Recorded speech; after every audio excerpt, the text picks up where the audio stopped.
কন্যার বাপ সবুর করিতে পারিতেন, কিন্তু বরের বাপ সবুর করিতে চাহিলেন না। তিনি দেখিলেন মেয়েটির বিবাহের বয়স পার হইয়া গিয়াছে, কিন্তু আর কিছুদিন গেলে সেটিকে ভদ্র বা অভদ্র কোনো রকমে চাপা দিবার সময়টাও পার হইয়া যাইবে।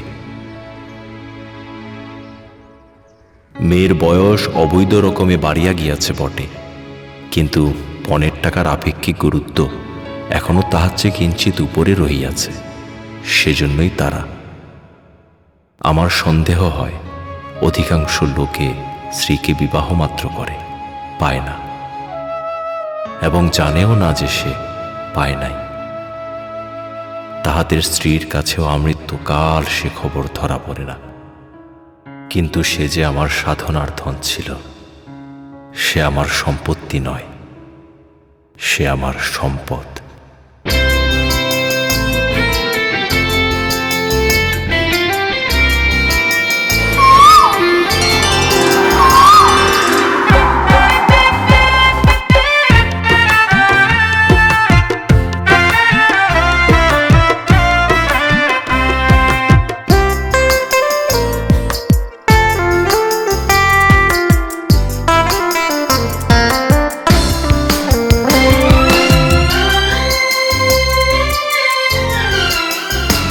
আগুন হাওয়ায় হাওয়ায় করেছে যে দান, তোমার হাওয়ায় হাওয়ায় করেছে যে দান।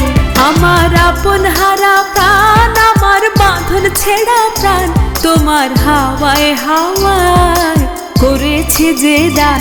আগুন হাওয়ায় হাওয়ায় করেছে যে দান।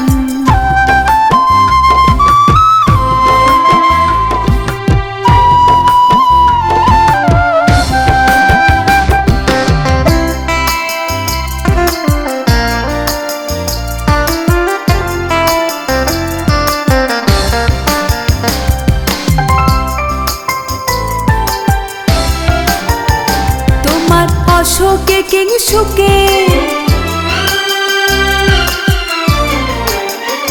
তোমার অশোকে কিংসুকে অলক্ষ রং লাগলো আমার অকারণের সুখে। তোমার অশোকে কিংসুকে অলক্ষ রং লাগলো আমার অকারণের সুখে। তোমার ঝাউয়ের দোলে মন মরিয়া ওঠে আমার দুঃখ রাতের গান। তোমার ঝাউয়ের দোলে মন মরিয়া ওঠে আমার দুঃখ রাতের গান। তোমার হাওয়ায় হাওয়ায় করেছি যে দান, আগুন হাওয়ায় হাওয়ায় করেছি যে দান।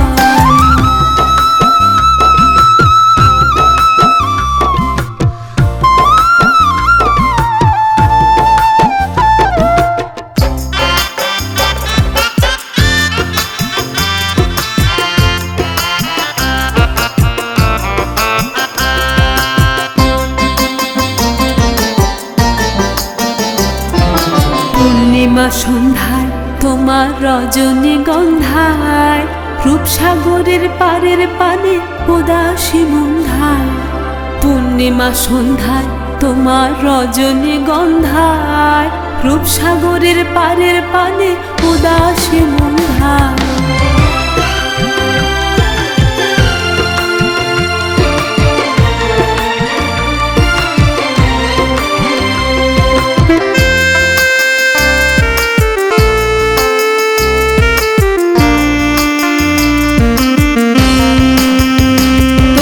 প্রজাপতির পাখা, তোমার প্রজাপতির পাখা, আমার আকাশ চাওয়া মুগ্ধ চোখে রঙিন স্বপন মাখা। তোমার প্রজাপতির পাখা, আমার আকাশ চাওয়া মুগ্ধ চোখে রঙিন স্বপন মাখা। তোমার চাঁদের আলোয় মিলায় আমার দুঃখ সুখের সকল অবসান। তোমার চাঁদের আলোয় মিলায় আমার দুঃখ সুখের সকল অবসান। তোমার হাওয়ায় হাওয়ায় করেছি যে দান, আগুন হাওয়ায় হাওয়ায় করেছি যে দান। আমার আপন হারা প্রাণ, আমার বাঁধন ছেঁড়া প্রাণ, তোমার হাওয়ায় হাওয়ায় করেছি যে দান, ফাগুন হাওয়ায় হাওয়ায় করেছি যে দান।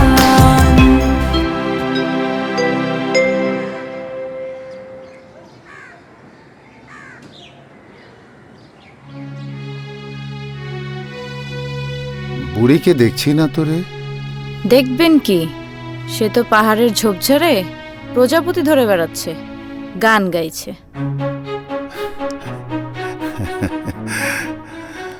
প্রকৃতির বুকের মধ্যে বসবাস করতে করতে আমার মেয়েটা প্রকৃতিকে বড্ড আপন করে নিয়েছে। যাই হোক, তোরা একটু দেখে টেকে রাখিস। আজ্ঞে কর্তা। কর্তা, অনুমতি দিলে একখান কথা বলতাম। হ্যাঁ বল। মেঘে মেঘে বেলা অনেক হলো, মা দেবীকে বিয়ে থা দেবেন না কর্তা? ওরে, শ্বশুরবাড়ি মেয়েকে পাঠালে আমি যে বড্ড একা হয়ে যাব।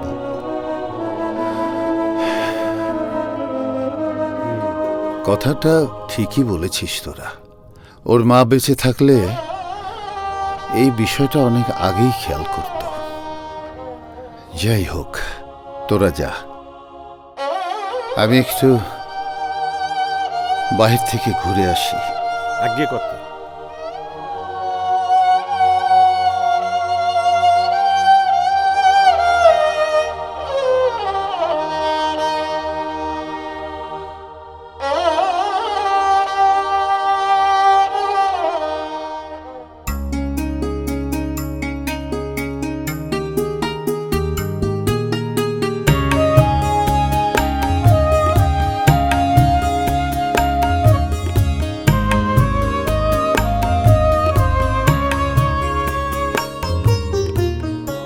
ইডিপাস পড়ছি,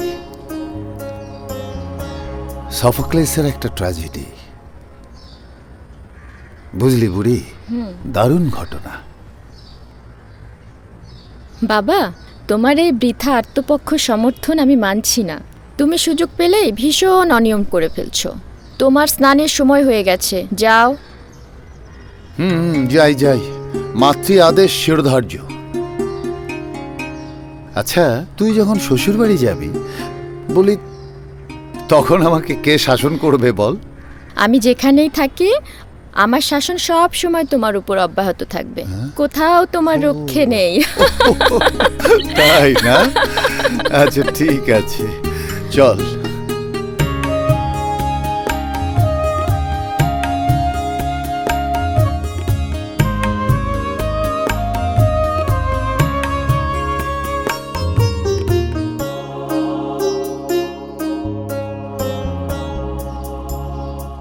আমারই লেখায় তাহার যেমন হোক একটা নাম চাই। আচ্ছা, তাহার নাম দিলাম শিশির, কেননা শিশিরের হাসি কান্না একেবারে এক হইয়া আছে।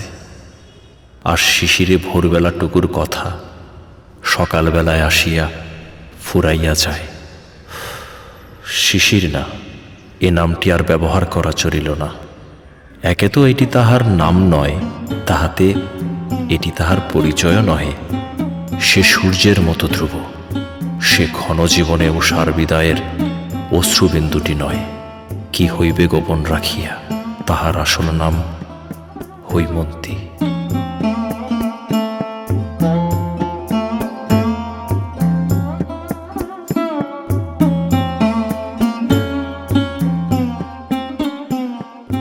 আমার বিবাহের অরুণোদয় হইল একখানি ফটোগ্রাফের আভাসে।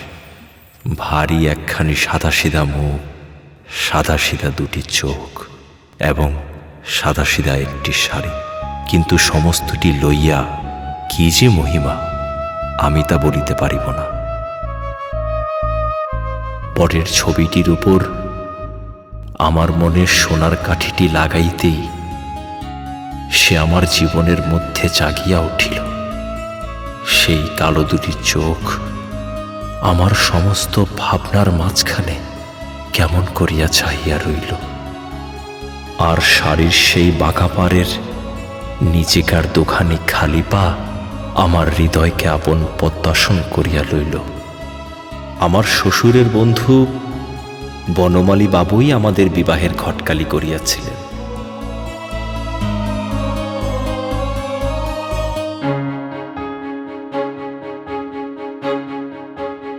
তা বনমালী, হঠাৎ করে তুমি এদিকটায়? পশ্চিমে আসছিলুম একটু কাজে, ভাবলুম তোমার সঙ্গে সাক্ষাৎটা করেই যাই। আমি খুব খুশি হয়েছি বনমালী। তুমি আমার বাল্যকালের বন্ধু। তোমার সাথে জীবনের কত যে স্মৃতি জড়িয়ে আছে তা খুব মনে পড়ে বনমালী। এখানে যে কর্মে ব্যস্ত আছি তাতে খুব একটা ছুটিছাটা মেলে না। তুমি তো জানো, তিনকুলে আমার কেউ নেই, একটিমাত্র কন্যা ছাড়া। ওকে বুকে আগলে নিয়েই এখানে পড়ে আছি।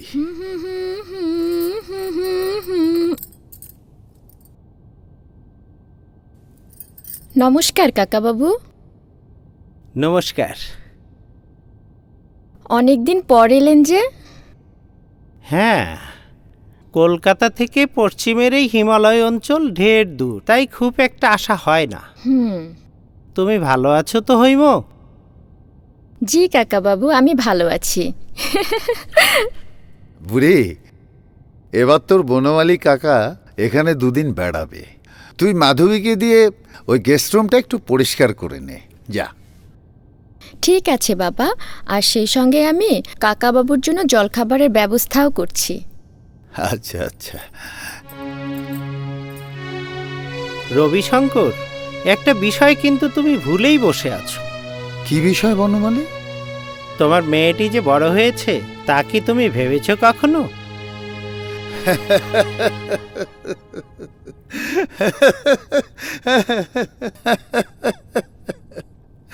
আমি তো ভাবলাম তুমি কোনো মহাকাণ্ডের কথা বলবে।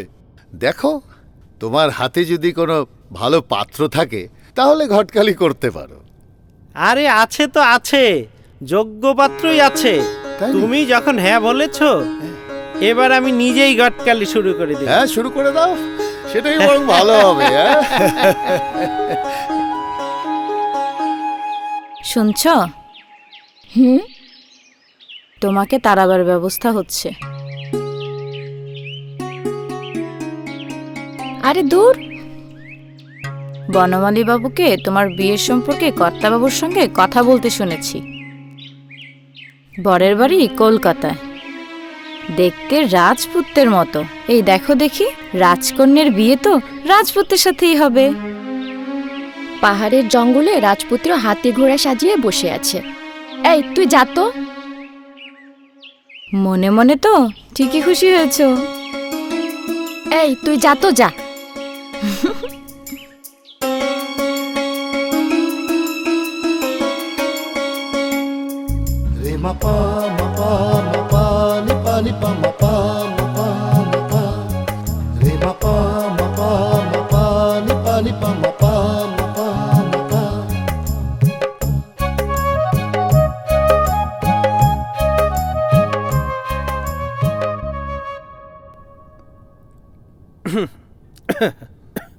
ও বনমালী, এসো, বসো।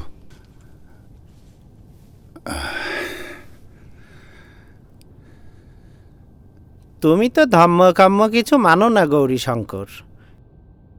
এ বিষয়ে হৈমন্তীকেও বিশেষ কোনো শিক্ষা দাওনি। আমি যা বুঝি না তা শেখাতে গেলে কেবল কপটতা শেখানো হবে।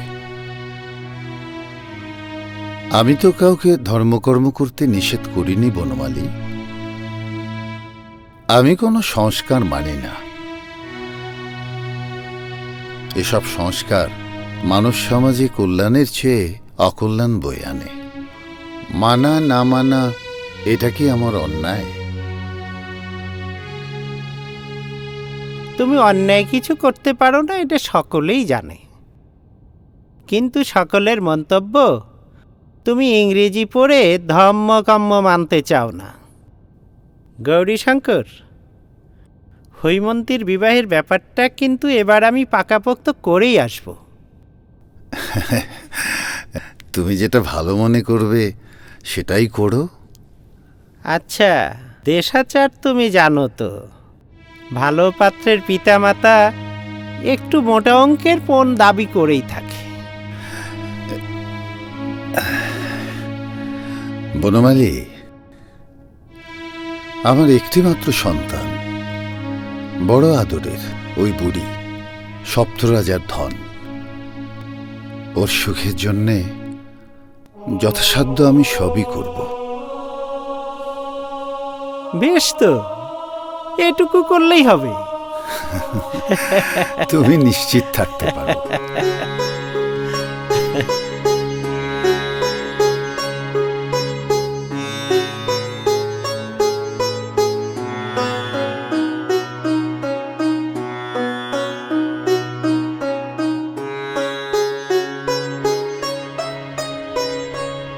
বুঝলেন, রবিশঙ্কর আমার বাল্যকালের বন্ধু।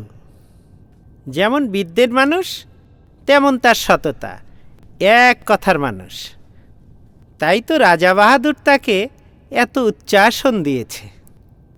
তার পরামর্শ ছাড়া রাজা বাহাদুর একটা পাও ফেলেন না।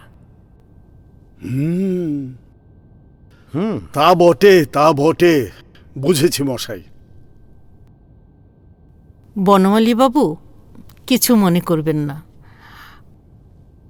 আমার মনে হচ্ছে মেয়ের বয়সটা একটু বেশি।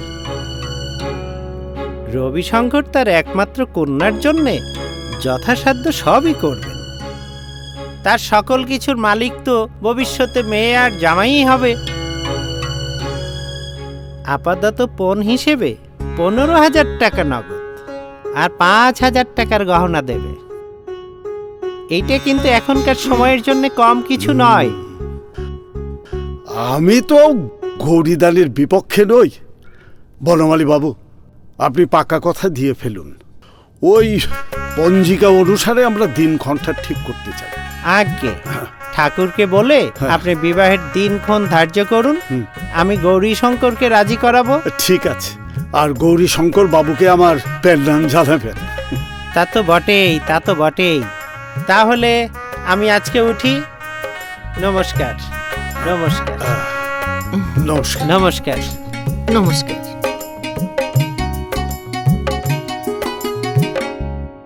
গিন্নি, ভালোই হলো। আমাদের অপুর ভাগ্যটা কিন্তু ভালোই বলতে হবে। বনমালী বাবুর কথায় বোঝা গেল অপুর ভাবি শ্বশুর রাজার মন্ত্রী বা প্রধানমন্ত্রী জাতীয় কিছু একটা হবে। আর ভবিষ্যতে তিনি যখন অবসর নেবেন তখন সেই পদে আমার অপুই আসীন হবে। যাও, তুমি এক কাজ করো, এই ফটোখানা তুমি অপুর দৃষ্টিগোচরের ব্যবস্থা করো। কন্যাকে অপুর নিশ্চয়ই পছন্দ হবে। হ্যাঁ, যাই, কমলাকে দিয়ে ফটোখানা অপুর ঘরে পাঠিয়ে দিই গে। আচ্ছা আচ্ছা, তাই করো। চল চল চল চল।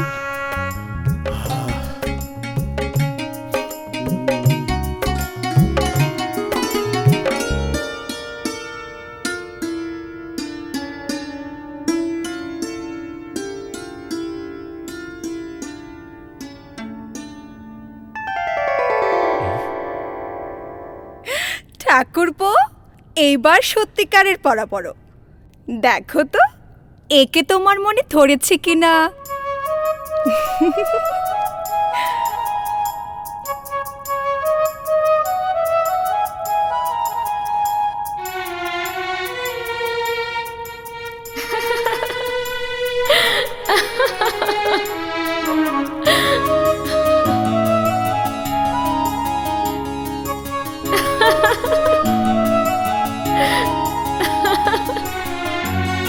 কি পাত্রী পছন্দ হয়েছে?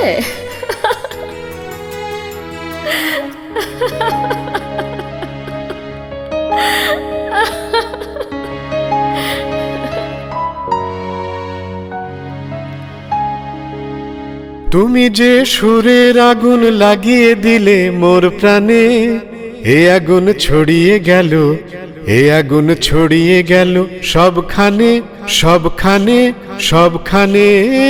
তুমি যে সুরের আগুন লাগিয়ে দিলে মোর প্রাণে।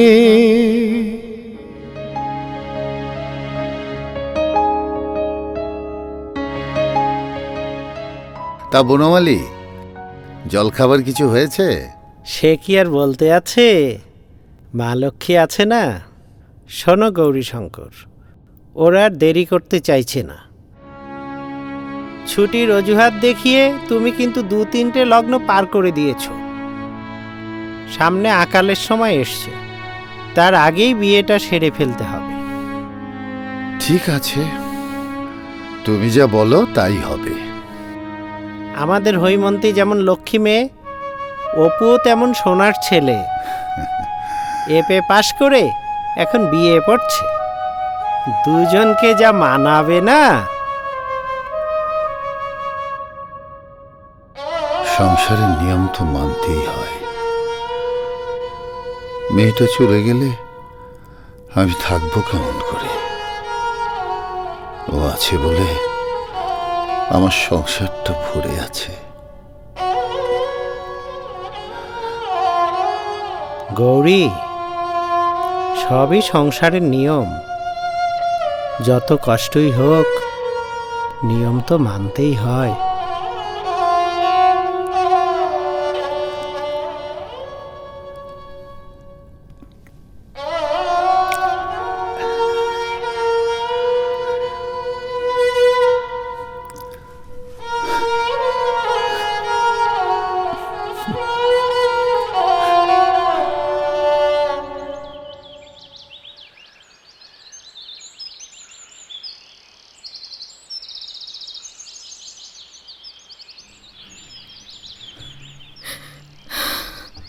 সংসারের নিয়ম, মেয়েকে শ্বশুরবাড়ি যেতে হয়, তোকেও যেতে হবে মা, সেই একই নিয়মে। তোমাকে কে দেখবে বলি? স্মৃতিপটে আমার আমার মায়ের এই সুন্দর মুখখানা দেখে দেখে আমার সময় কেটে যাবে।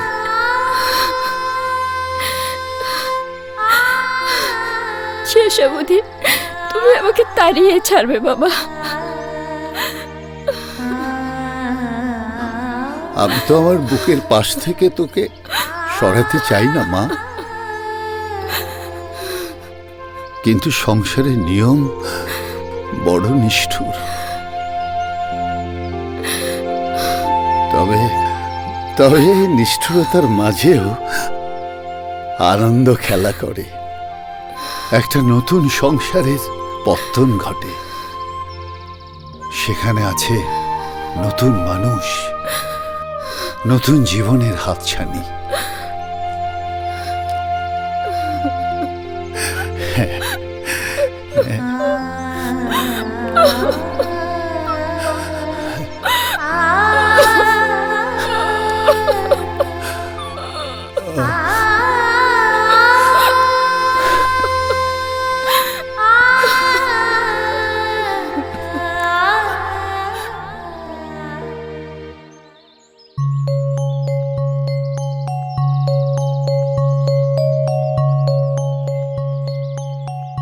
আমি পাইলাম, আমি ইহাকে পাইলাম, এ যে দুর্লভ, এ যে মানবী, ইহার রহস্যের কি অন্ত আছে?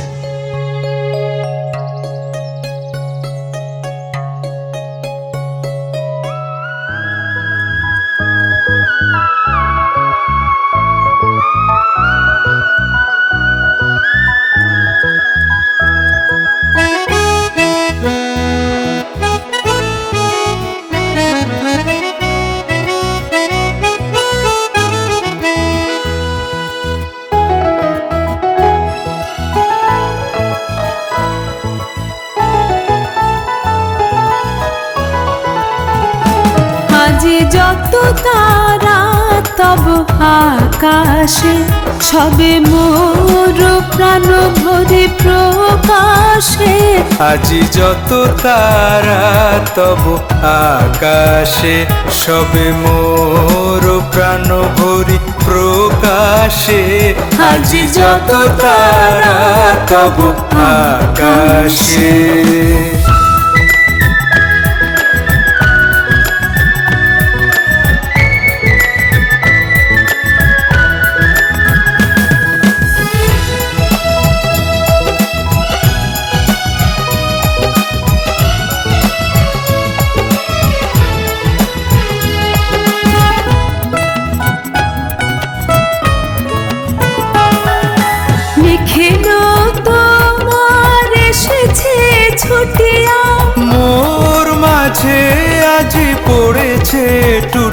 ছুটিয়া হে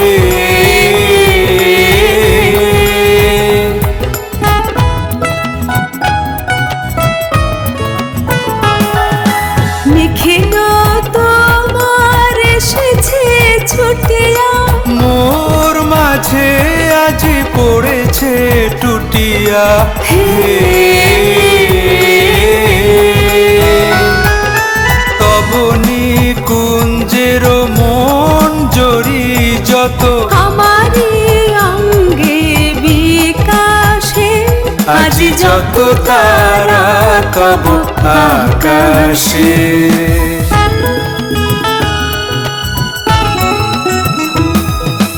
দিকে দিগন্তে যত আনন্দ লোভিয়াছে এক গভীর গন্ধ আমার চিতে মিলি একত্রে তোমার মন্দিরে উচ্ছ্বাসে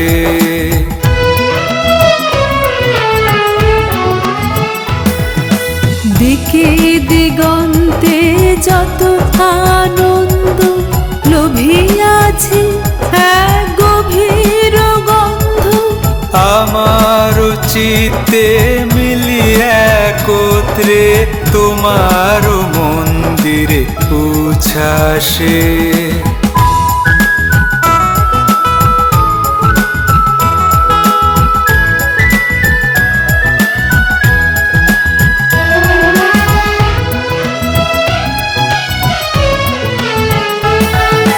আজি কোনখানে কানেও না জানি শুনিতে না পাই আজি কারো বাণী হে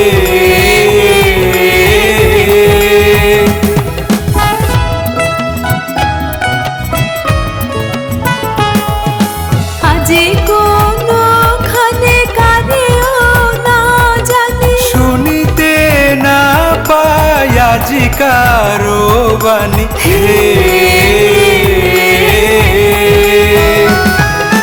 নিখিল নিঃশ্বাস আজি এ বক্ষে মা শরীর সুরে বিলাসে আজি যত তারা তব আকাশে সবে মোর প্রাণ ভরি প্রকাশে আজি যত তারা তব আকাশে সবে মোর প্রাণ ভরি প্রকাশে আজি যত তারা তব আকাশে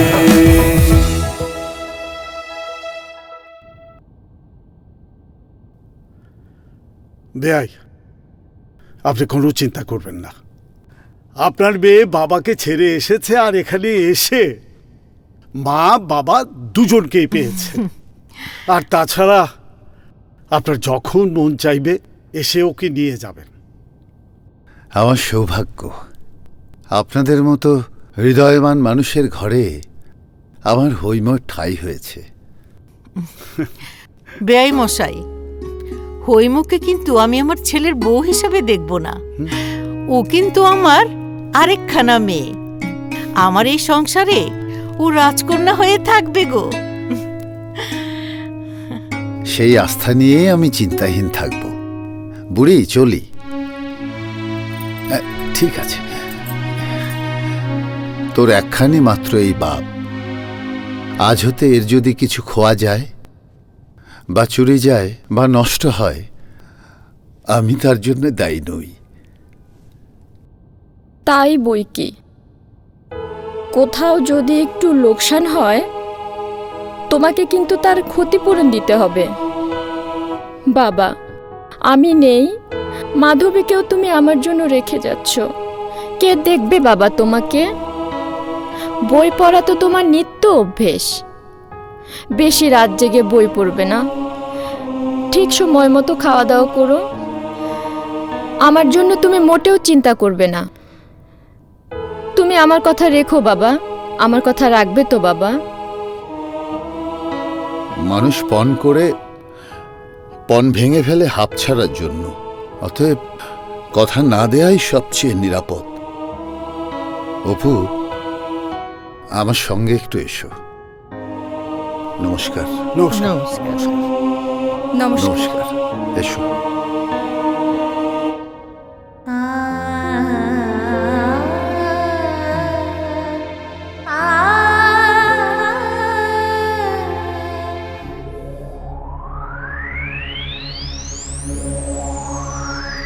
এরা কি গো? বিদায়ের ক্ষণে বাবা মেয়ে কারোর চোখে এক বিন্দু জলও এলো না। এও কি সম্ভব? খোট্টার দেশে থেকে থেকে একেবারে খোট্টা হয়ে গেছে। মায়া দয়া একেবারে নেই।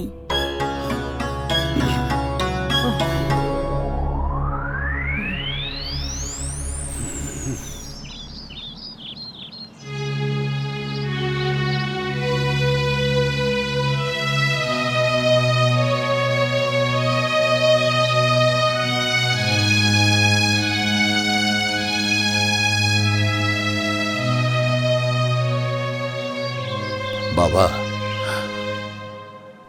আমার মেয়েটাকে আমি অনেক বছর থেকে জানি, আর তোমাকে এই কটা দিন মাত্র জানলাম।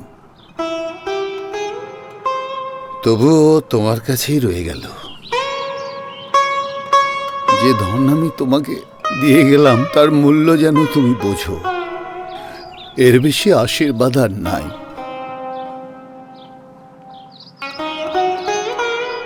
বাবা, আমার মেয়েটার বই পড়বার খুব শখ, আর ও লোকজনকে খাওয়াতেও খুব ভালোবাসে।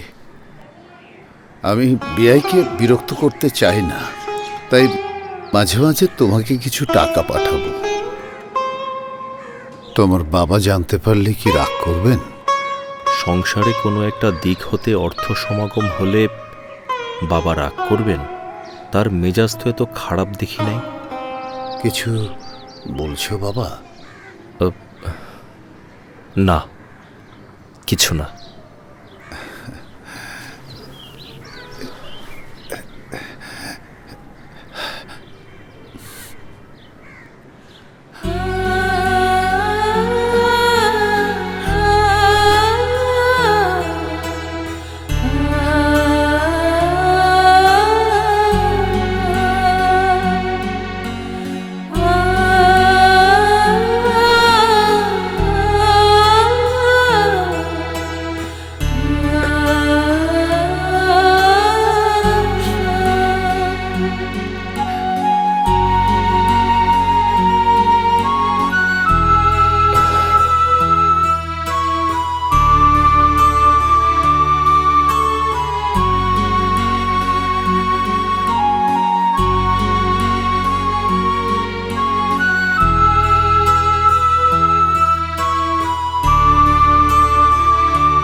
হৈমু,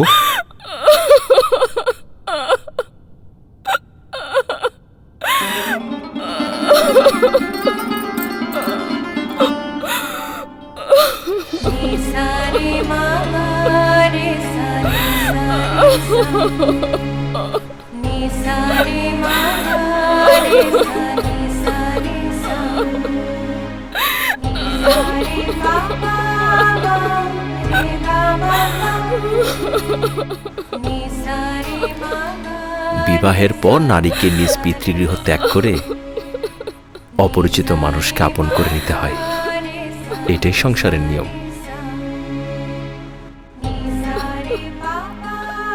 আমি জানি এটা মেনে নেওয়া কোনো সহজ ব্যাপার নয়। অমন কথা ভাবতে নেই গো। কিন্তু তোমার চোখের অশ্রু তো সে কথাই বলছে। আসলে বাবার কথা ভেবে নিজেকে সামলে নিতে পারিনি। বাবা খুব খেয়ালি মানুষ, আমাকে ছাড়া তার এক মুহূর্তও চলে না। হ্যাঁ, আমি তা বুঝতে পেরেছি।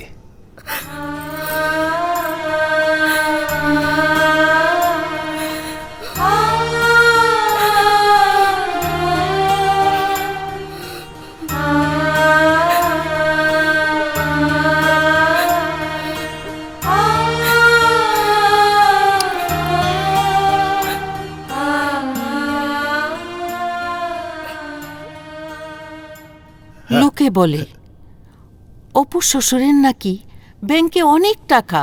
হ্যাঁ, লাখ টাকার কম হবে না। তা তো বটেই। আমাদের অপুর ভাগ্যটা কিন্তু ভালো, আর সেটা ভেবেই তো বিয়েটা দিলাম। সবই ঠিক আছে, কিন্তু ওই বৌমার বয়সটা একটু বেশি। লেখাপড়া জানা মেয়ে, একটু একটু বয়স তো হবেই। এখন ভালোয় ভালোয় অপু বিয়ে পাশটা দিলেই একটা গতি হবে। আর শোনো, বৌমা কিন্তু অনেক বড় ঘরের মেয়ে, তার যত্ন আত্মীটা কিন্তু খুব ভালোভাবেই করবে, যাতে মনক কষ্ট না হয়। সে কথা বলতে আর কর্তামশাই, বৌমাকে কিচ্ছুটি করতে বারণ করেছি। কল্যাণীর মাকে বলে দিয়েছি, বৌমা অনেক বড় ঘরের মেয়ে, তার কিন্তু হাড়ি ঠেলার অভ্যাস নেই। তাকে কিন্তু কোনো কাম কাজ করতে দিও না বাবা। না, ঠিক কাজটি করেছ।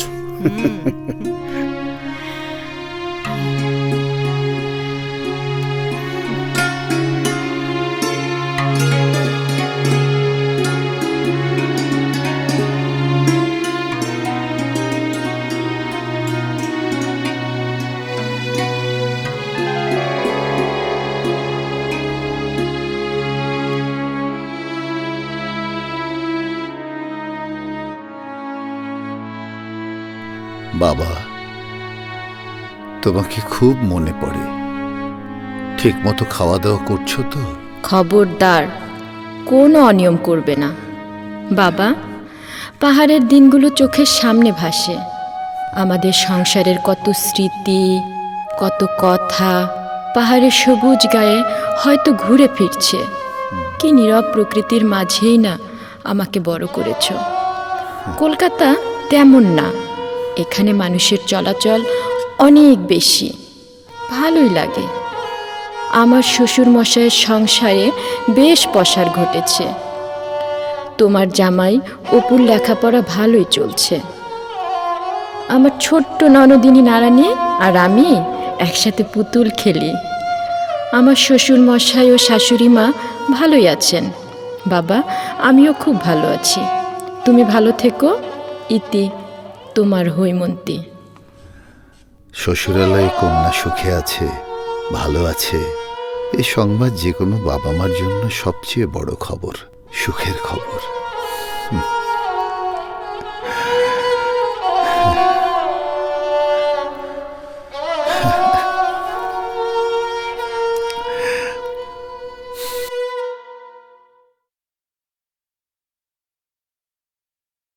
বুড়ি, পাহাড়ের সৌন্দর্য কেমন যেন ঝিমাইয়া পড়িয়াছে।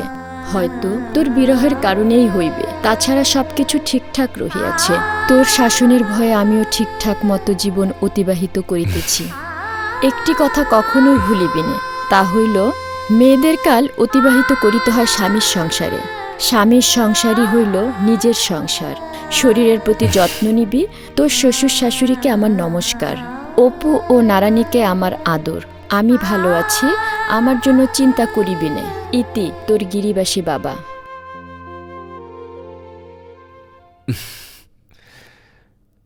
তোমার বিরহে পাহাড়ও ঝিমিয়ে পড়েছে। গোধূলির সময় পাহাড়ের গায়ে সূর্য যে রং ছড়িয়ে দেয়, তা থেকে চোখ ফেরানো যায় না। তাই আমি পাহাড়ের প্রেমে পড়েছিলাম, পাহাড়ও আমার প্রেমে পড়েছিল। সেখান থেকে তুমি আমাকে ছিনিয়ে এনেছ, তাই পাহাড়ের মন খারাপ। আমি একবার যাই, পাহাড়কে শিক্ষা দেব। তুমি আমাকে এত ভালোবাসো কেন? আমার কপালে কি এত সুখ সইবে? তোমার মুখখানা মলিন হলে আকাশের সূর্যটা যে মেঘে ঢেকে যায়, তুমি বোঝো?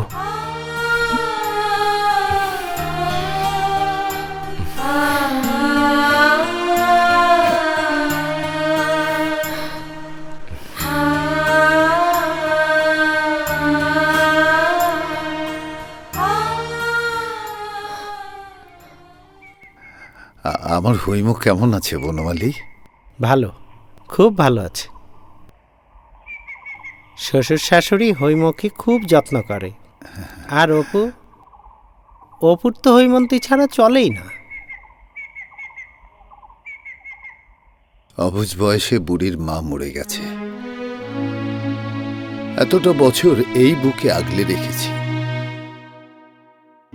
ওকে শ্বশুর বাড়ি রেখে এসে আমার এই বুকটা শূন্য হয়ে গেছে। আমি বলি কি গৌরী শঙ্কর, এক কাজ করো, মেয়ের শ্বশুরালয়ের আশেপাশে একটা বাড়ি নিয়ে বাকি জীবনটা সেখানেই কাটিয়ে দাও। তুমিও ভালো থাকলে, মেয়েকেও চোখে চোখে রাখতে পারলে। যা দিয়েছি তা উজাড় করেই দিয়েছি। এখন ফিরে তাকাতে গেলে শুধু দুঃখ পেতে হবে। অধিকার ছেড়ে দিয়ে অধিকার ধরে রাখতে যাওয়ার মতো এত বিড়ম্বনা আর নেই। উনি তো সঠিক কথাই বলেছেন কর্তাবাবু। এই পাহাড়ের মধ্যে পড়ে থেকে লাভ কি? কলকাতায় গিয়ে থাকলে রোজ বুড়ির সাথে দেখা হবে। আপনি তো সারাক্ষণ মন খারাপ করে বসে থাকেন। হ্যাঁ, ওসব তুই বুঝবি না বিনয়। ঠিকই বলেছেন কর্তা, ওসব আমি বুঝবো কেমন করে? আমি তো লেখাপড়া জানি না, আমি তো মূর্খ। ওসব আমি কেমন করে বুঝবো? ওসব আমি কেমন করে বুঝবো?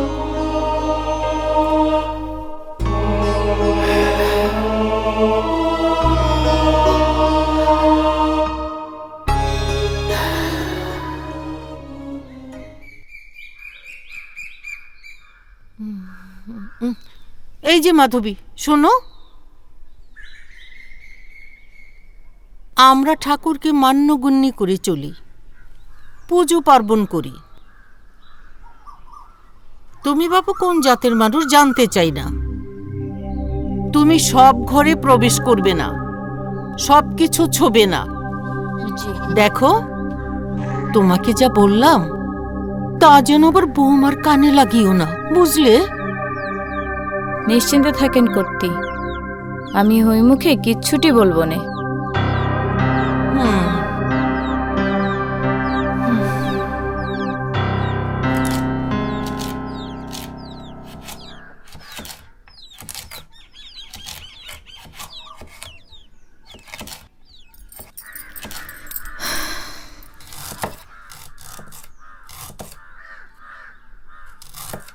কল্যাণীর মা, তুমি সরো, আমি কাটছি।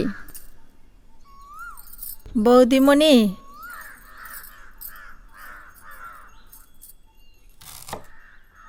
কর্তি যদি জানেন তুমি রান্নাঘরে এসে কাজ করছো, তিনি আমাকে আস্ত রাখবেন না। তুমি হলে অনেক বড় ঘরে মেয়ে। তুমি কি যে বলো কল্যাণীর মা, আমি সব কাজ জানি।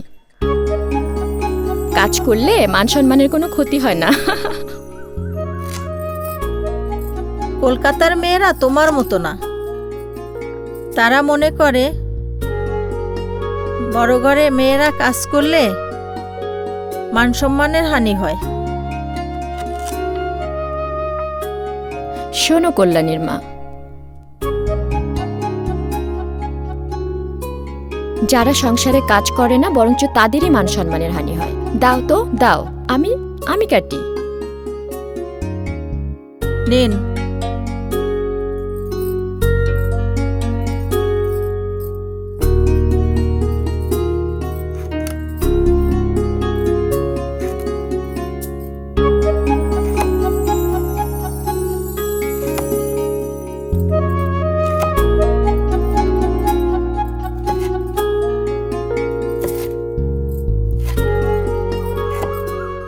সে কি?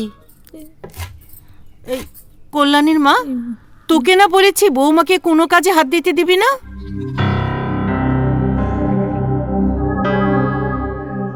আমি বারণ করেছি করতে, বৌদিমণি শুনলেন না। মা,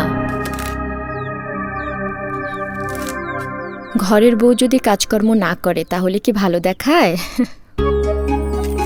তাছাড়া আমি ঘরের সব কাজই জানি মা।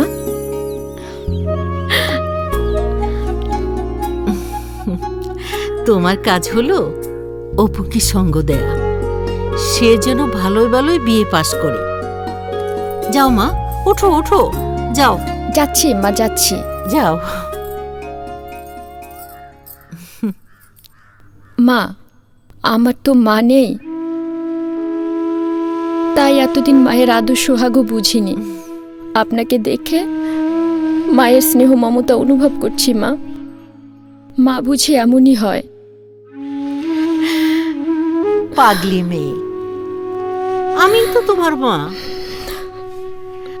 আমার কাছে তুমি যতদিন থাকবে ততদিন এমন ভাবেই মায়ের আঁচলে ছায়াই থাকবে।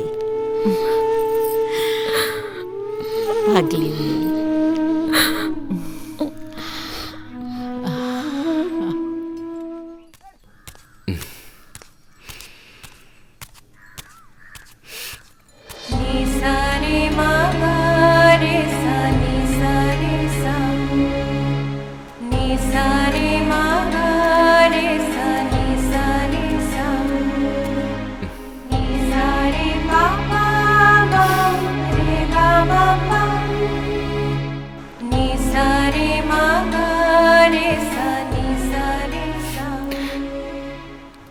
কলিকাতার জীবন বুঝি তোমার ভালো লাগছে না?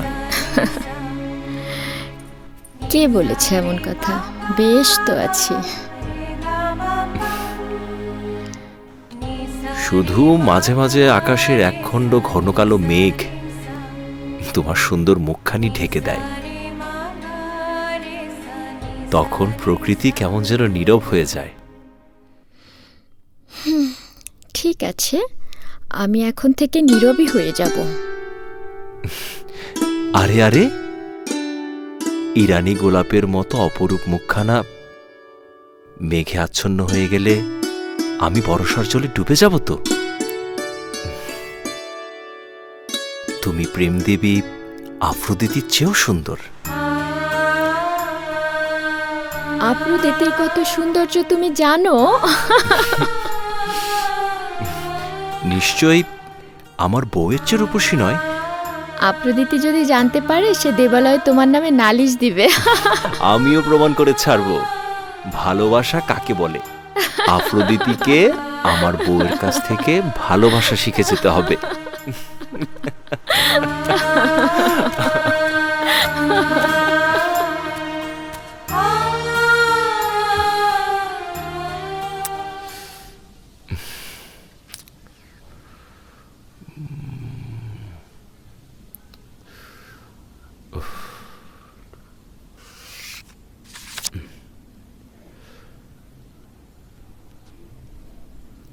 এই যে ছাত্র, পড়াশোনা করলে যে পুষ্টিকর খাবার খেতে হয় সেটা কি মনে আছে?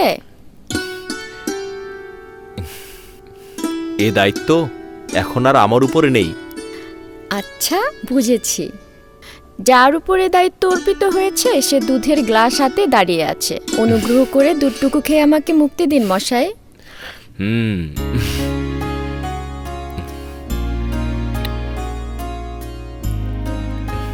ওমা, অর্ধেক দুধ তো রয়ে গেল। এই অর্ধেক আমার অর্ধাঙ্গিনীর জন্য। কিন্তু আমার জন্য তো রাখা আছে মশাই। তা যতই রাখা থাক, নাও।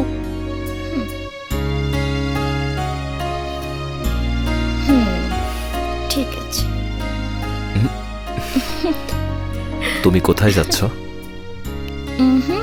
দুষ্টুমি করা চলবে না এখন। মনোযোগ দিয়ে পড়াশোনা করতে হবে। সামনে যে বাবুর বিয়ে পরীক্ষা, সে খেয়াল আছে? পরীক্ষা আমি দেব না। ওমা, কি অলক্ষণী কথা গো। তোমাকে ছাড়া আমার পড়া হয় না। আচ্ছা ঠিক আছে, আমি গ্লাসটা রেখে আসছি।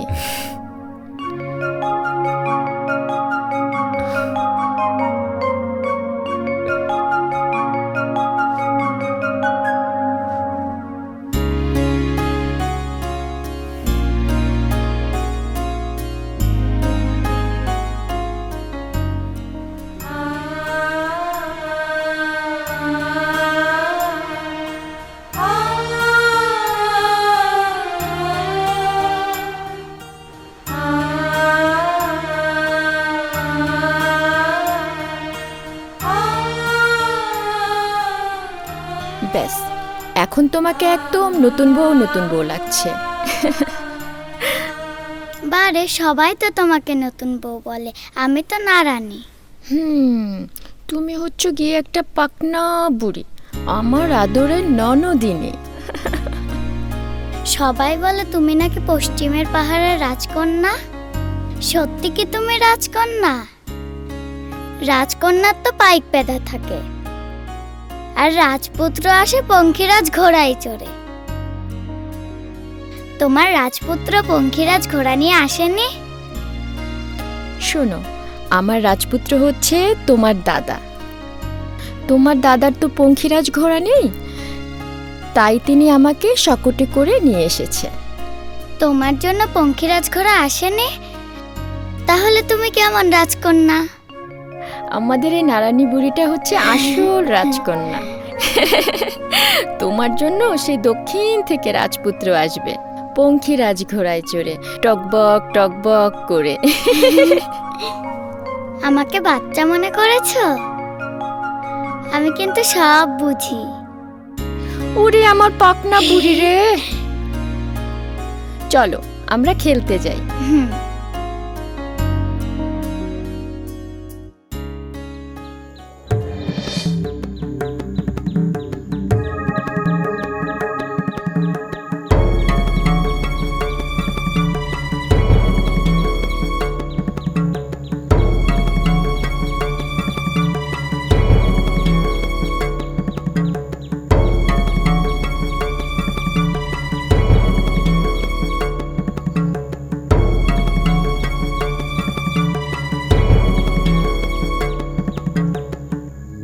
তাহলে যা শুনেছি সব মিথ্যে? কর্তামশাই, গৌরীশঙ্কর বাবু হলেন রাজার শিক্ষা ডিপার্টমেন্টের অধ্যক্ষ। সাদাসিধে কিন্তু বিদ্বেন মানুষ। পণ হিসাবে আপনাকে যে নগদ 15,000 টাকা দিয়েছে না, তার সবই প্রায় ধার করা। তুমি ঠিকঠাক মতো সব খবর নিয়েছো? হরে রাম কর্তামশাই, আমি নিজে দেখে শুনে সব খোঁজ খবর নিয়েই আপনাকে বলছি। এক তিল পরিমাণও বানোয়াট না। কর্তামশাই, তিনি কোনো রকম মেয়েটাকে আপনার সংসারে গুজিয়ে দিয়েছেন।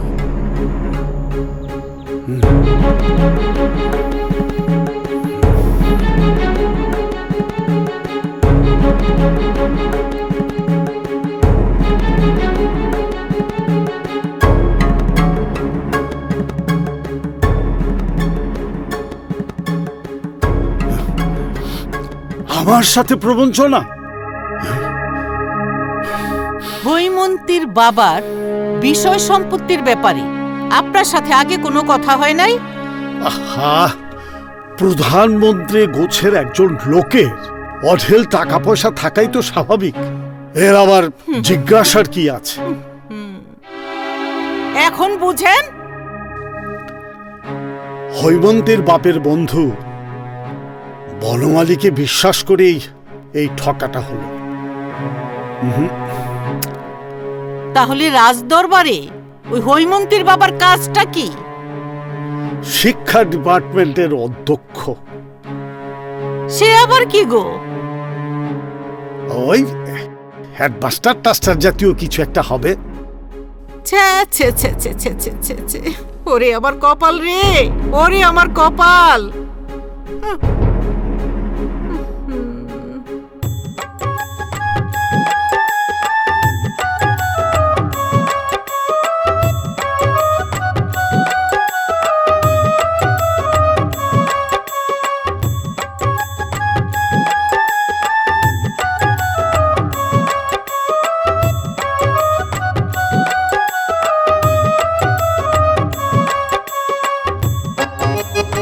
রাসপুজো উপলক্ষে বাড়িতে আত্মীয় স্বজন ভরে যায়।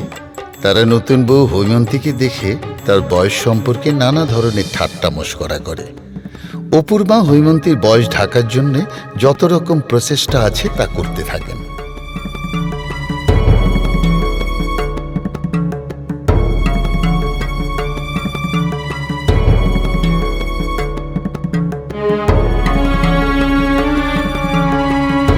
একজন দিদিমা হৈমন্তীকে তার বয়স জিজ্ঞাসা করেন। অপুর মা হৈমন্তীর আসল বয়স না বলার জন্য চোখ টেপেন, কিন্তু হৈমন্তী বোঝে না, সে সত্য কথা বলে দেয়। তারপরেও অপুর মা হৈমন্তীর বাবার উপর বয়সের দায় চাপিয়ে দিয়ে তার বয়স কমাবার আর একবার বৃথা চেষ্টা করেন। এইখানে হৈমন্তী কিছুটা শক্ত অবস্থান নেয়। সে বলে, বাবা এমন কথা কখনোই বলিতে পারেন না। হৈমন্তীর জবাব শুনে অপুর মা রেগে অস্থির হয়ে ওঠেন। তিনি হৈমন্তীকে নানা রকম ভর্ৎসনা করে ঘর থেকে বের হয়ে যান।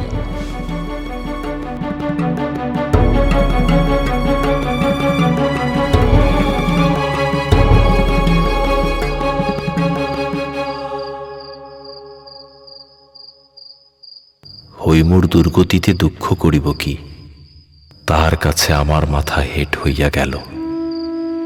সেদিন দেখিলাম শরৎ প্রভাতের আকাশের মতো তাহার চোখের সরল উদার দৃষ্টি একটাকে সংশয়ে ম্লান হইয়া গেছে। ভীত হরিণীর মতো সে আমার মুখের দিকে চাহিল, ভাবিল আমি ইহাদিগকে চিনি না।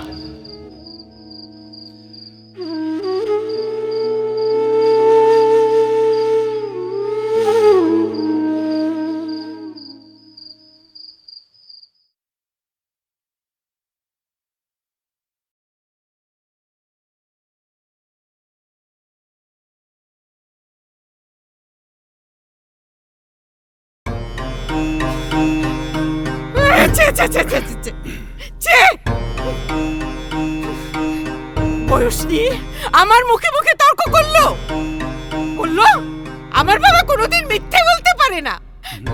ভগবান ভগবান, আত্মীয় স্বজনের সামনে আমার মুখে চুনকালি মেখে দিল। নারানি, নারানি, বাবা আমাকে ডাকছো? তোমার বৌদিকে ডেকে নিয়ে এসো। আচ্ছা। যা।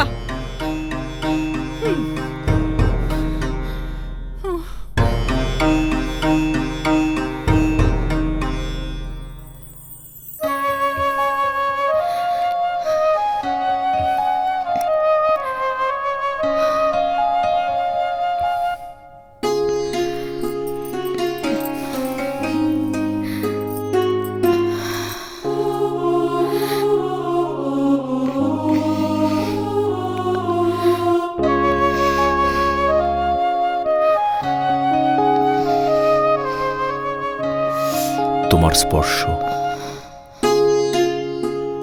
আমার নতুন পৃথিবী তৈরি করে দিয়েছে।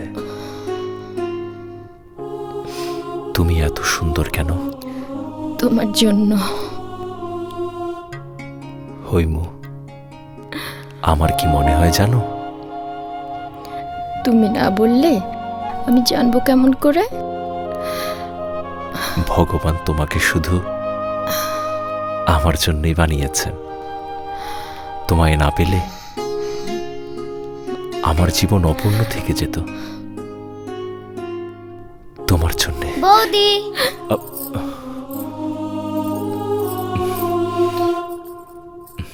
কিরে বুড়ি, কিছু বলবি? বৌদিকে বাবা ডেকেছেন।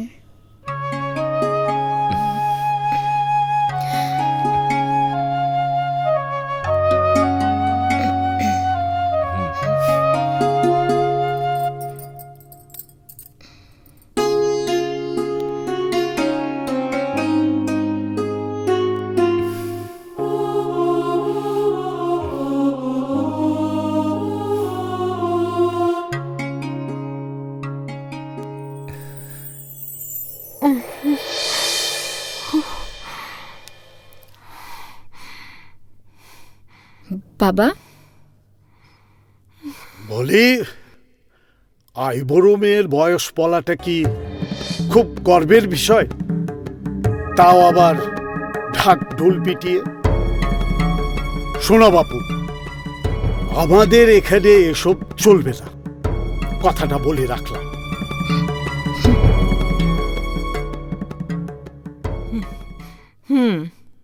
কেউ যদি বয়স জানতে চায় তাহলে কি বলবো?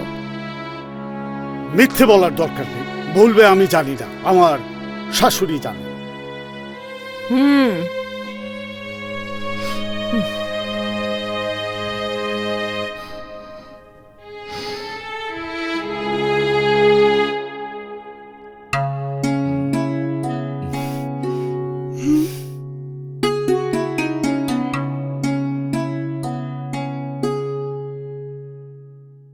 কিরে বুড়ি, তোর মন খারাপ কেন? বৌদিকে সকলে কষ্ট দেয়, অপমান করে, এসব আমার ভালো লাগে না। এসব কি বলছিস? কে কে তোর বৌদিকে কষ্ট দেয়? মা, বাবা, ঠাকুমা। বৌদি আইবুড়ো, তার বয়স বেশি, এই সব বলে। বাবা বৌদিকে তার বয়স বলতে মানা করেছে।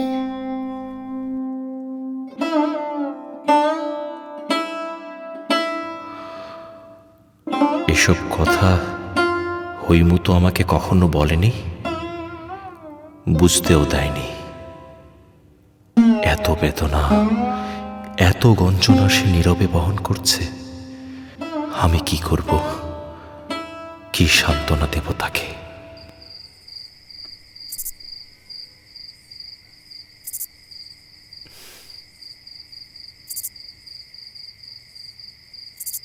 এই নাও, তুমি তো ইংরেজি কাব্য পছন্দ করো, তাই তোমার জন্য বইখানা আনলাম।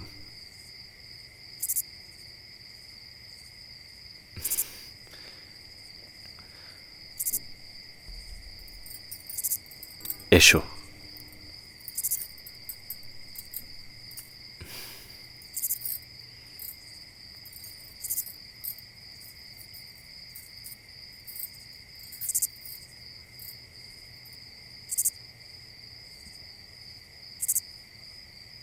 হৈমু,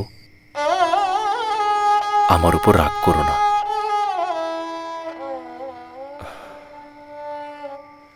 আমি তোমার সত্যে কখনো আঘাত করব না। আমি যে তোমার সত্যের বাঁধনে বাঁধা।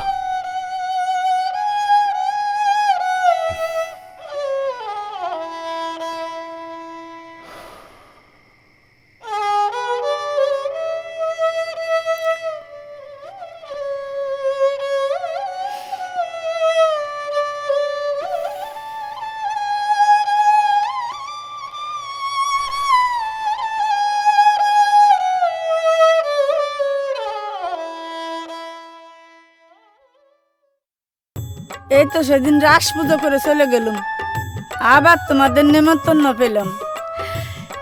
এবার অপুর বাবা বললেন এবছর ব্যবসা বাণিজ্য খুব ভালো হয়েছে, তাই একটু ঘটা করে ঠাকুরের পূজা অর্চনা করা আর কি।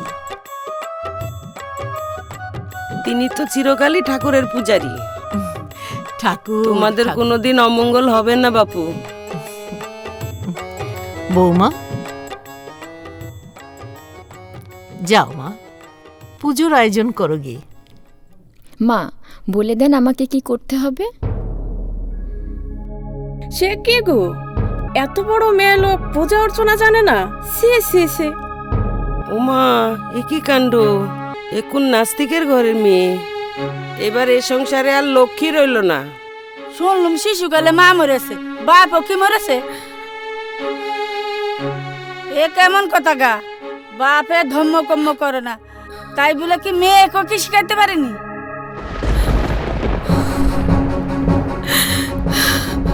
আপনারা জানেন না, সে দেশে আমার বাবাকে সকলে ঋষি বলেন। ঋষি বলে?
বাবাকে চিঠি লিখছো?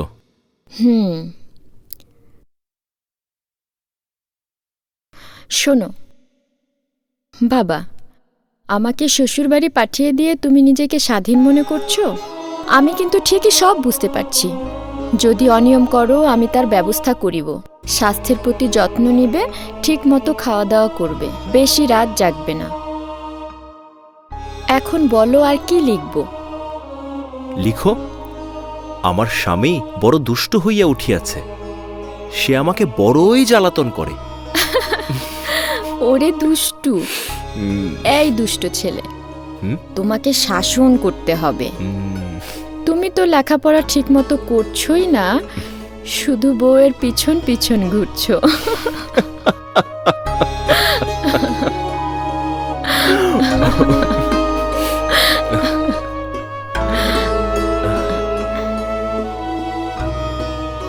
এই ঠিক আছে। আই গোপাল, কোথায় যাচ্ছিস? বৌদিমণির চিঠি পোস্ট করতে যাচ্ছি। ওটা আমাকে দে, আমি পাঠিয়ে দেবো খন। তোর অন্য কাজ আছে। আচ্ছা, আপনি যা বলবেন তাই হবে করতে। যা।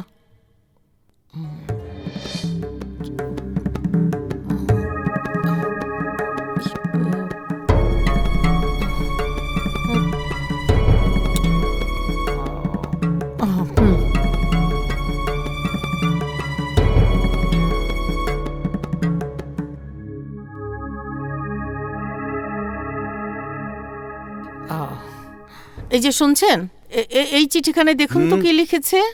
চিঠি? কার চিঠি?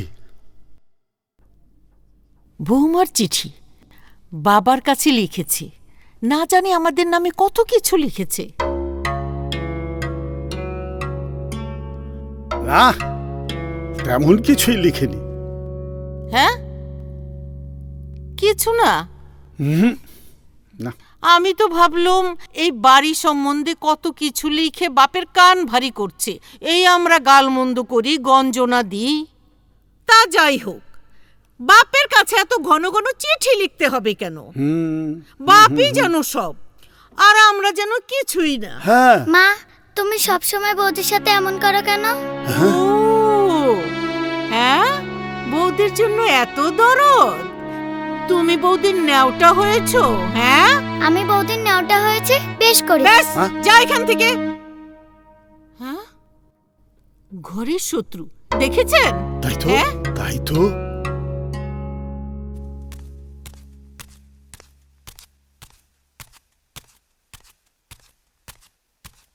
আমি একদিন কলেজ হইতে বাড়ি ফিরিতেই দেখিলাম নারানী মন বিষণ্ণ করিয়া বসিয়া আছে। তাকে জিজ্ঞাসা করিতেই বলিল, বৌদি যে তার বাবার কাছে চিঠি পাঠিয়েছিল, সেই চিঠি গোপালদার কাছ থেকে মা নিয়ে নিয়েছে, আর বাবা সেটা পড়েছে।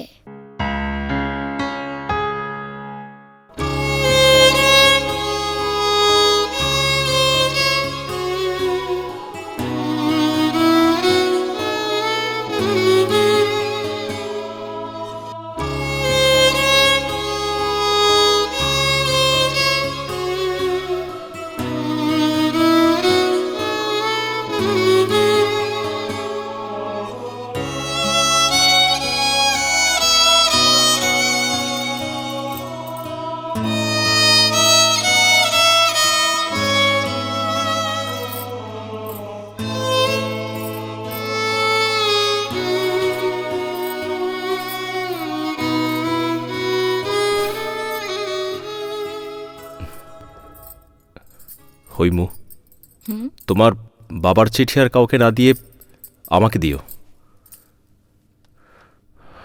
কলেজে যাওয়ার সময় আমি পোস্ট করে দেব। কেন? আমি তো অপুথেই যাতায়াত করি, তাই। তোমাকে ওসব নিয়ে ভাবতে হবে না। তোমার কাজ হচ্ছে এখন শুধু মন দিয়ে লেখাপড়া করা।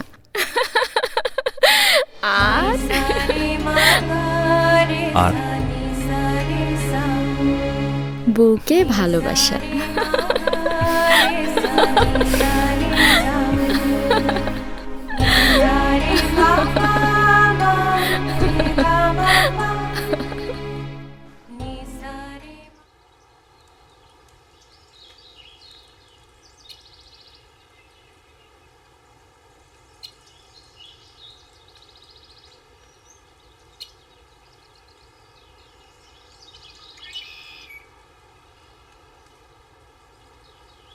শুনছিলাম বৌমনি নাকি অনেক বড় ঘরের মেয়ে, এখন তো দেখছি সবই ফাঁকা। হ্যাঁ হ্যাঁ, অপুর কপালটাই ভালো না। ও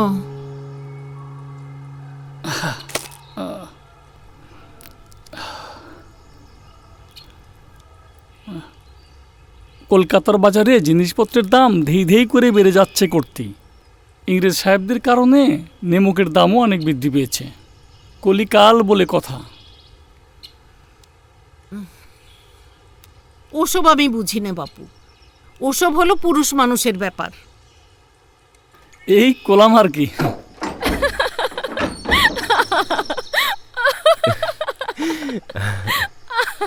এসো।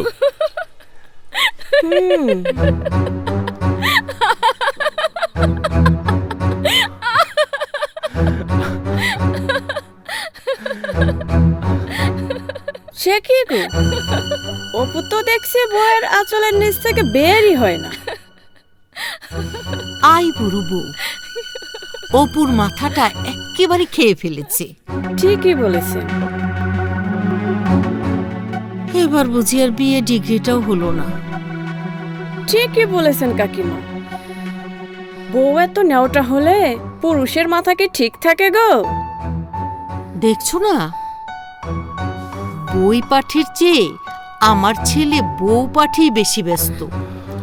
কম বয়সের বউ যদি হতো তাহলে কিন্তু এমন হতো না। বুড়ি ধারি মেয়ে, শুধু স্বামী নিয়ে ব্যস্ত। ছে ছে ছে ছে ছে ছে ছে ছে। লজ্জা শরম বলে যদি কিছু থাকতো। একেই বলে কলিকাল, একেই বলে কলিকাল। ভগবান, ভগবান।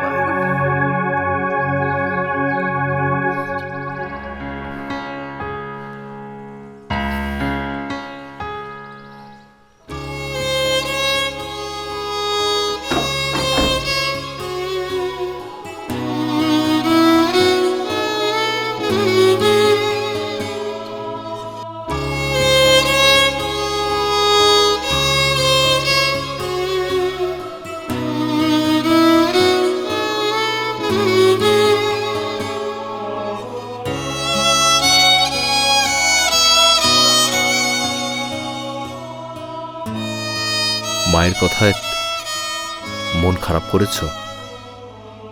আরে না,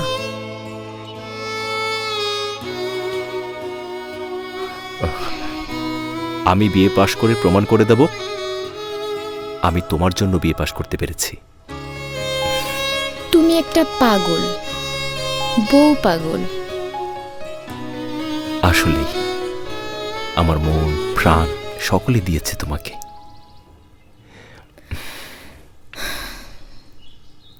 এত ভালোবাসা তো এক জন্মে শেষ হয় না, তাই আমি তোমাকে জনম জনম চাই। তোমার কোলে মাথা রেখেই যেন আমার জীবনের শেষ সময়টা পেরিয়ে যেতে পারি। এ কি বলছো তুমি? ভাগ্যবতী নারী তো এভাবেই পরপারে যায়। আমিও ঠিক তেমনই তোমার আগেই চলে যেতে চাই।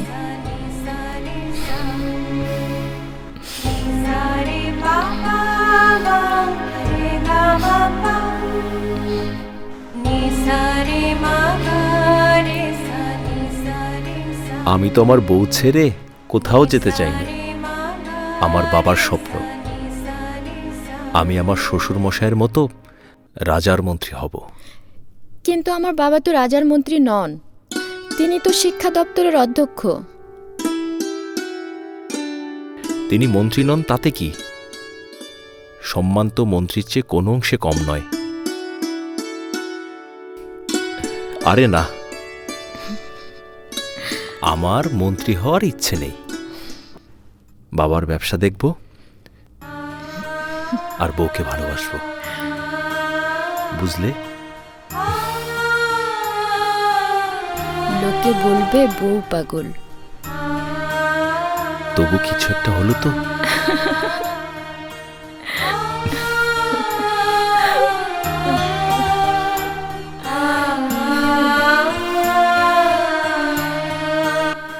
বলি, শুধু স্বামীর পাশে ঘুরঘুর করলে সংসার ধম্ম হবে?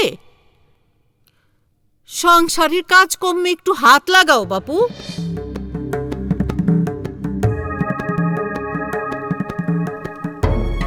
বেশ তো বলেছেন মা, আমি তো কাজকর্ম নিয়েই ব্যস্ত থাকতে চাই। তাই থেকো বাপু, শুধু শুধু অপুর পিছনে ঘুরঘুর করে ওর মাথাটা নষ্ট করে দিও না। সামনে ওর বিয়ে পরীক্ষা। আমিও ভগবানের কাছে কামনা করি তিনি যেন ভালোভাবে বিয়ে পাশ করতে পারে। তোমার সুবুদ্ধি হোক।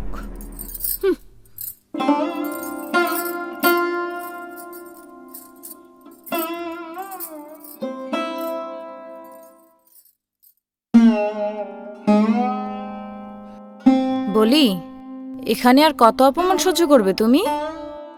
আমি সহ্য করতে পারছি না। কত বাবুকে চিঠি লিখে সব জানিয়ে দিব। মাধবী, আমার দিব্যি,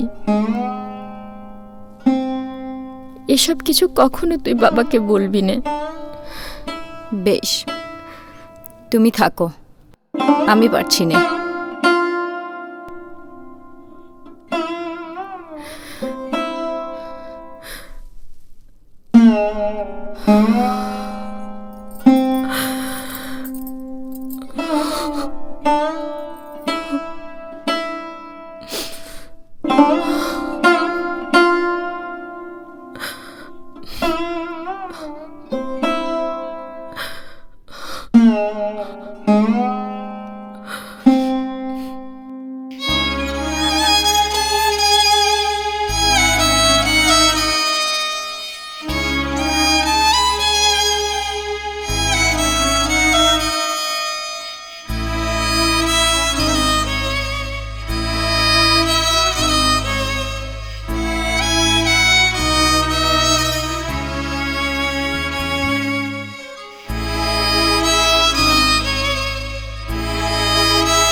আমার নিজের জীবনটা এমনি কানায় কানায় ভরিয়াছে যে আমি কোথাও কোনো শূন্যতা লক্ষ্য করিতে পারি নাই।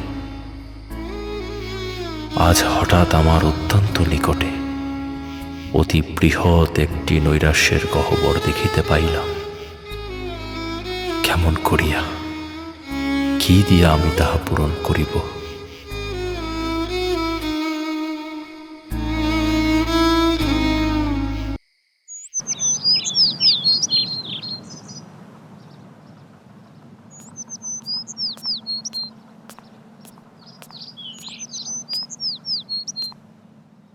কোনো জিজ্ঞাসা আছে? হৈমুর শরীরটা ভালো নেই, ওকে একবার বাপের বাড়ি পাঠালে।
বলি বৌমা, তোমার অসুখটা কিসের?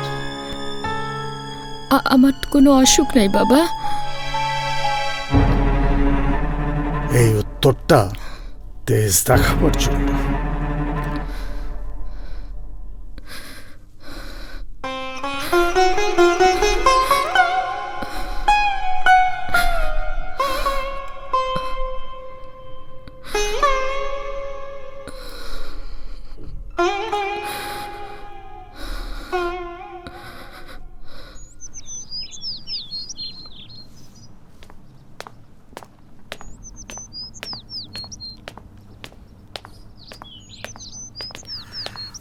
ও নমস্কার। নমস্কার। অনেকদিন পরে এলেন বনমালী বাবু, আপনি তো আমাদের ভুলেই গিয়েছেন। কি যে বলেন বৌদি, ভুলে যাব কেন? জানেন তো আমি অনেক ব্যস্ত থাকি, তাই আসতে একটু বিলম্ব হলো মাত্র। আচ্ছা, হৈম কোথায়? ওকে দেখতে পাচ্ছি না তো। হ্যাঁ, বৌমা, বৌমা এসো মা, দেখো কে এসেছে। আসছি মা।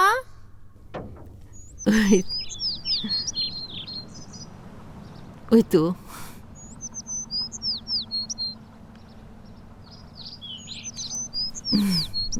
নমস্কার কাকাবাবু। নমস্কার। আরে, আপনি কি এখানে দাঁড়িয়ে কথা বলবেন? ঘরে গিয়ে বসুন, বসে আপনারা কথা বলুন। আমি একটু বাইরে যাচ্ছি, আমি এক্ষুনি চলে আসবো। ঠিক আছে, নিয়ে যাও।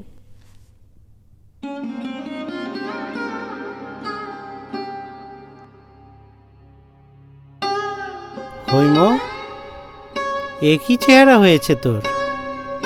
অসুখ করেনি তো? না কাকাবাবু, আমি ভালো আছি। চলুন ভিতরে চলুন।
এক একদিন রাত্রে হঠাৎ জাগিয়া উঠিয়া দেখি সে বিছানায় নাই, হাতের উপর মাথা রাখিয়া আকাশ ভরা তারার দিকে মুখ তুলিয়া ছাদে শুইয়া আছে।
আমার সঙ্গে যাবি?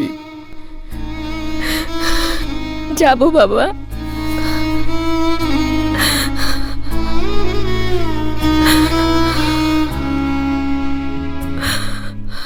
আচ্ছা, আমি সব ব্যবস্থা করছি।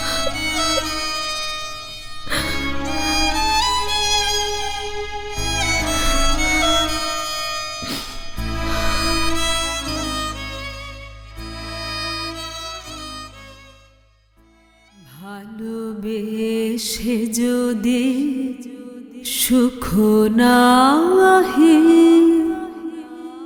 তবে কেন মিছে ভালোবাসা? ভালোবেসে যদি সুখ না আহে হৈমু অন্তরে অন্তরে মুহূর্তে মুহূর্তে মরিতেছিল। তাহাকে আমি সব দিতে পারি, কিন্তু মুক্তি দিতে পারি না। তাহা আমার নিজের মধ্যে কোথায়? সেজন্যই কলিকাতার গলিতে ওই গরাদের ফাঁক দিয়া নির্বাক আকাশের সঙ্গে তাহার নির্বাক মনের কথা হয়। ভালোবেসে যদি সুখ না আহে তবে কেন মিছে ভালোবাসা? ভালোবেসে যদি সুখ না আহে।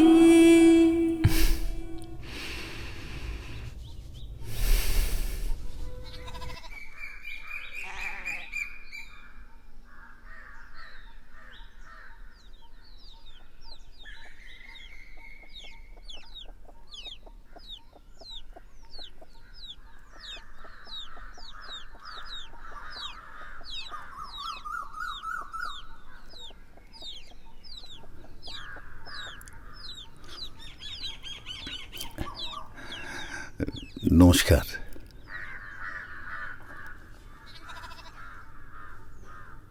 বিনা সংবাদে চলে এলেন যে? বনমালীর চিঠি পেয়ে জানলাম হৈমুর শরীরটা ভালো যাচ্ছে না।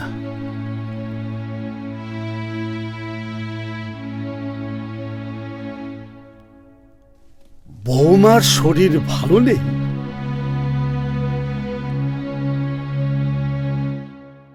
এ তো অন্যায় অপবাদ। আমি নিজে গিয়ে বৌমাকে জিজ্ঞেস করেছি, সে তো বলল আমার তো কোনো অসুখ নেই। আপনি যদি অনুমতি দেন, আমি হৈমুকে কিছুদিনের জন্য আমার সঙ্গে নিয়ে যেতে চাই। দেখুন বিআই মশাই, এ বিষয়ে তো আমার বলার কিছু নেই। একটু অন্দরমহলে গিয়ে অনুমতিটা নিতে হবে।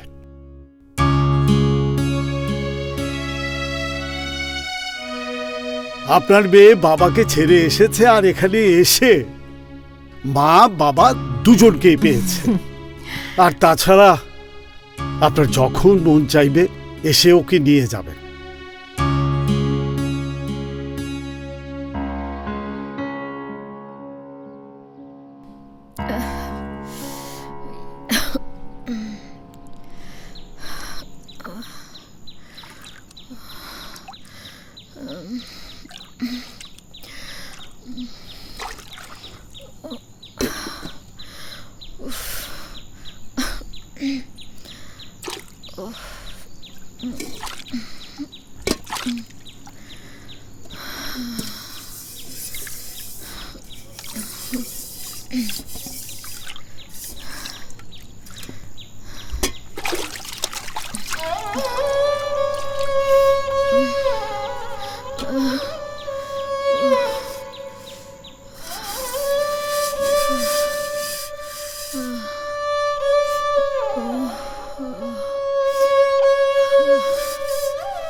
ডাক্তারবাবু,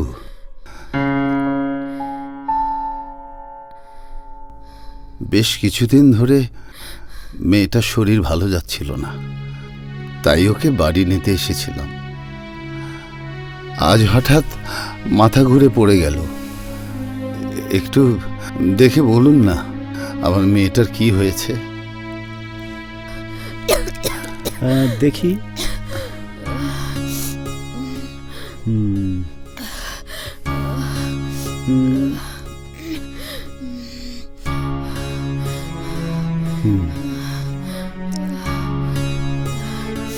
একটু জোরে নিঃশ্বাস নাও,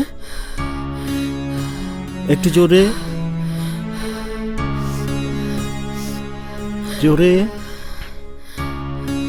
হ্যাঁ, দেখি মা তোমার চোখটা, জিহ্বাটা দেখি।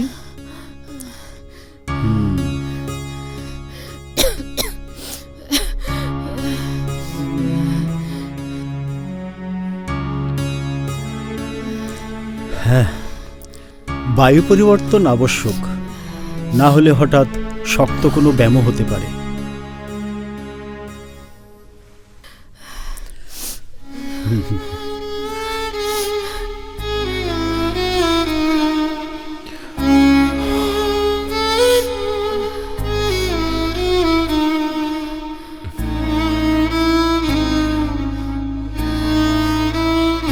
চলুন ডাক্তার, চলি। চলুন।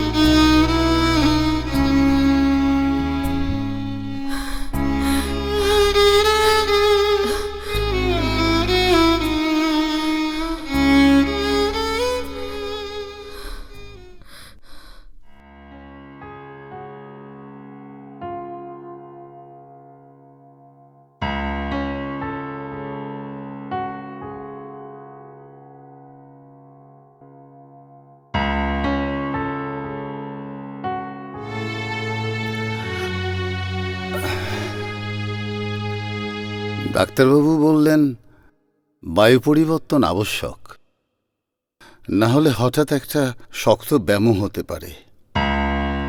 হঠাৎ একটা শক্ত ব্যামো সকলেরই তো হতে পারে, এটা কি আবার একটা কথা হলো?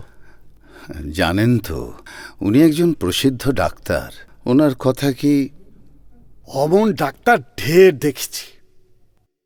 দক্ষিণার জুড়ে পণ্ডিতদের কাছে যেমন সব বিধান মেলে, তেমনি সব ডাক্তারের কাছে সব রোগের সার্টিফিকেট পাওয়া যায়।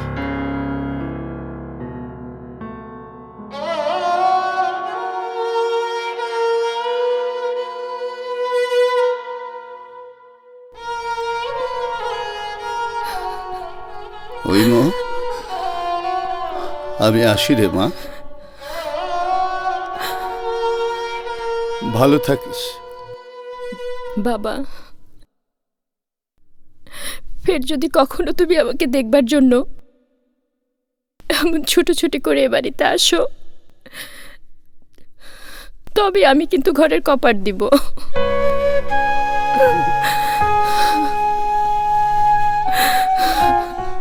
ফের যদি আসি তবে শীতকাঠি সঙ্গে করেই আসবো।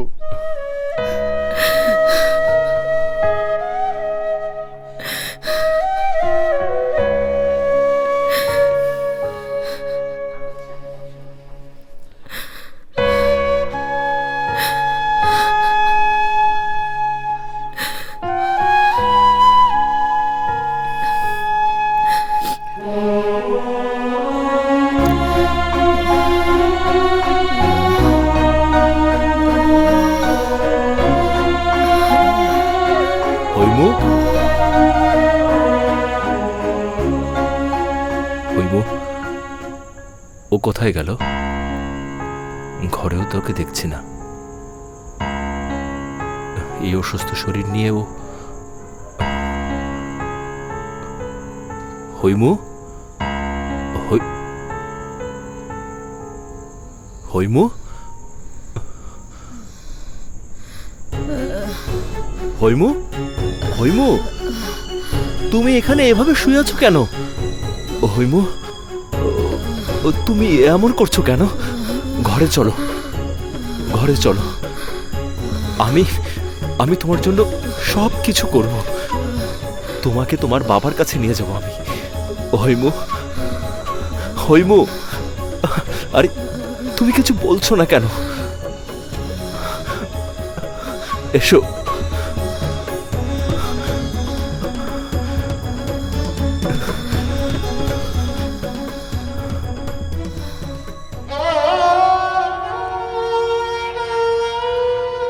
বিনয়, কর্তাবাবু কোথায়? কর্তাবাবু রাজদরবারে গেছেন।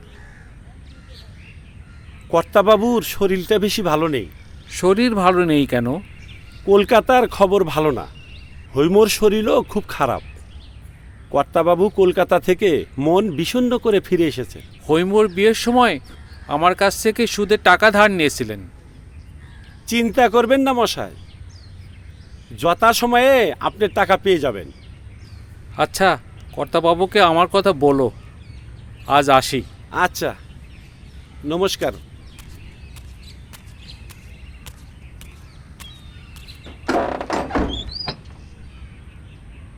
বিনয়, আজ্ঞে। আজ আমি আসি। কর্তা এলে আমার কথা বলো। আজ্ঞে বাবু।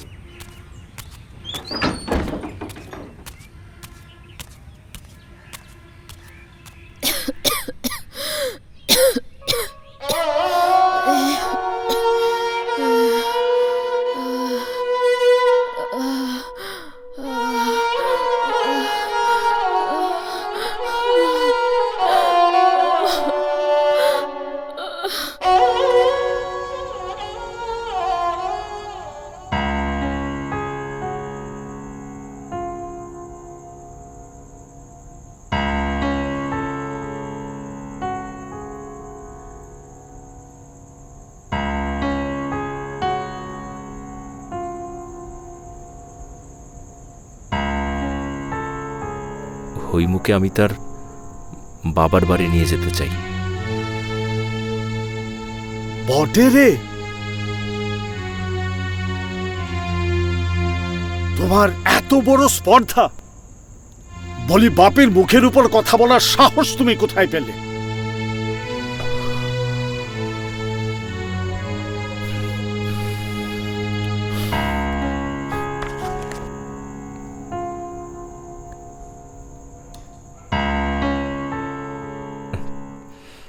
আমার হিয়ার মাঝে লুকিয়েছিলে, দেখতে আমি পাইনি তোমায়, দেখতে আমি। তুমি এত ব্যাকুল হয়েও না। জীবনে যা চেয়েছি সবই তো তোমার কাছে পেয়েছি। তুমি আমাকে পূর্ণতা দিয়েছ।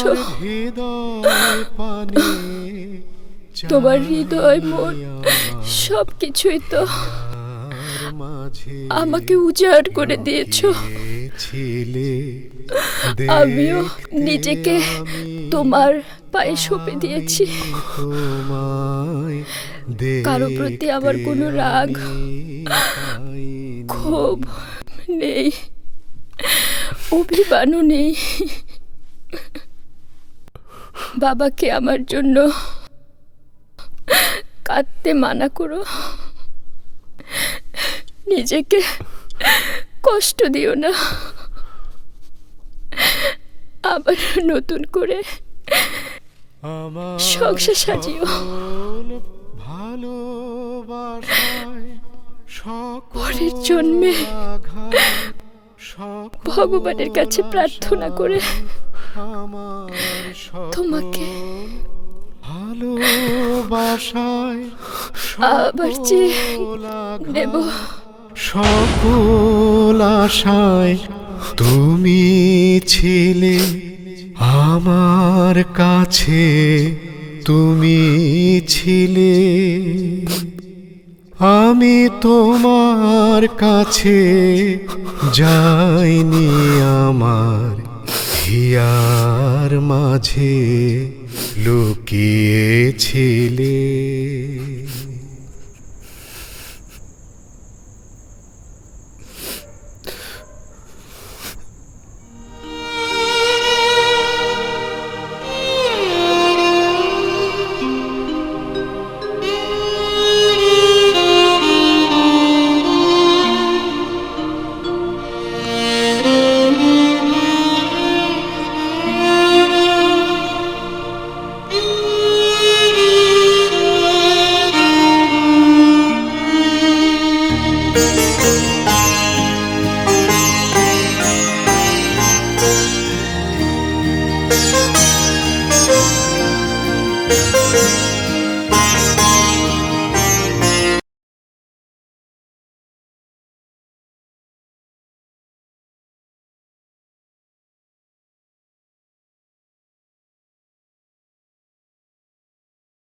মাঝে মাঝে তব দেখা পাই, চিরদিন কেন পাই না। যদি লোকধর্মের কাছে সত্য ধর্মকে না ঠেলিব, যদি ঘরের কাছে ঘরের মানুষকে বলে দিতে না পারিব, তবে আমার রক্তের মধ্যে বহু যুগের যে শিক্ষা, তাহা কি করিতে আছে? যেদিন অযোধ্যার লোকেরা সীতাকে বিসর্জন দিবার দাবি করিয়াছিল, তাহাদের মধ্যে আমিও যে ছিলাম। আর সেই বিসর্জনের গৌরবের কথা যুগে যুগে যাহারা গান করিয়া আসিয়াছে, আমিও যে তাহাদের মধ্যে একজন। আর আমিও তো একদিন লোকরঞ্জনের জন্য স্ত্রী পরিত্যাগের গুণবর্ণনা করিয়া মাসিক পত্রে প্রবন্ধ লিখিয়াছে, বুকের রক্ত দিয়া আমাকে যে একদিন দ্বিতীয় সীতা বিসর্জনের কাহিনী লিখিতে হইবে, সে কথা কে জানিত। আর কারো পানে চাহিব না, আর করিব হে আমি প্রাণপণ। মাঝে মাঝে তব দেখা পাই, চিরদিন কেন পাই